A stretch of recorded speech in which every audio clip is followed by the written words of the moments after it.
ഒറ്റപ്പിലാമല ചൂട്ടിലന്നൊരു ദിനമൊറ്റപ്പിലാക്കൻ തന്നായുധമാം അമ്പിൻ്റെ മൂർച്ച വരുത്തിടുവാനൊരു കല്ലിൽ ഉരച്ചു മുനമിനുക്കെ പെട്ടെന്നു ഞെട്ടിത്തരിച്ചതാശിലയിൽ നിന്നണമുറിയാതെ ഇണമുഴുകി സ്തബ്ധനായി പിന്നെ ഭയപ്പാടിരുച്ചത്തിലാർത്തു വിളിച്ചോടി ഭീതിതനായി ഓടിച്ചെന്നെത്തിയ ബ്രാഹ്മണഗേഹത്തിൽ ചെന്നുരിയാടി നിമിത്തമെല്ലാം വേദജ്ഞനാകുമാ ബ്രാഹ്മണനപ്പോഴേ കാര്യം ഗ്രഹിച്ചു വിശേഷമെല്ലാം മാമലർക്കധിപരാമഞ്ചു നായന്മാരെ ചെന്നറിയിക്കാൻ പറഞ്ഞയച്ചു.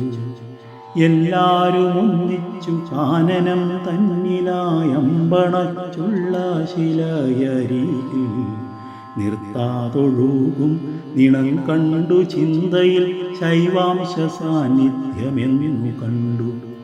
തെളിനീരൊഴുകുന്ന ചോലയിൽ നിന്നൊരാ പൂവയിലയിൽ ജലമെടുത്തു മന്ത്രജപത്താലഭിഷേകമെത്രയും ചെയ്തുവെന്നാലും ഫലിച്ചതില്ല. ശുദ്ധമാം പാലും ഘൃതവും അഭിഷേകമൊന്നൊഴിയാതെ പകർന്നുവെന്നാൽ തില്ലും കുറഞ്ഞില്ലൊഴുകും നിണത്തിൻ പ്രതിവിധി ചിന്തിച്ചുഴന്നു ഭക്തർ. തന്നുടെ ഭൃത്യനാം തീയക്കുലജാതൻ കൊണ്ടുവന്നുള്ള കരിക്കു ചെത്തി തെളിനീരു കൊണ്ടഭിഷേകവും ചെയ്തപ്പോൾ അത്ഭുതം നിന്നു നിണമൊഴുക്കും. കളഭമരച്ചു പുരട്ടി പിന്നെ വരും ഒരുപോലെ പ്രാർത്ഥിച്ചു ഭക്തിയാലെ തിരുവഞ്ചിറയിലെ പെരുമാളനുഗ്രഹമൂർത്തിയായി കൊട്ടിയൂർ ദേവനായി.